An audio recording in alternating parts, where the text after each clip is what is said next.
ఇలా చూడండి, వేడి వేడి ఇడ్లీ మీద మన టమాటా చారు పోస్తే ఆహా ఆ సువాసన చూస్తేనే నోట్లో నీళ్ళు ఊరుతున్నాయి కదా. లేట్ చేయకుండా ప్రాసెస్లోకి వెళ్ళిపోదాం రండి. ముందు టమాటాలని 4 ముక్కలుగా కట్ చేసి నీళ్లు వేసి హై ఫ్లేమ్ మీద 10 నిమిషాలు ఉడికించాలి.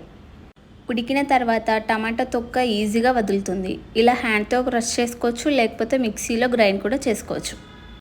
ఇప్పుడు బౌల్ స్టవ్ మీద పెట్టి కొద్దిగా నూనె వేసి ఆవాలు, జీలకర్ర, బిర్యానీ ఆకు, బండ పువ్వు, పచ్చిమిర్చి, ఉల్లిపాయ, కరివేపాకు, అల్లం వెల్లుల్లి పేస్ట్,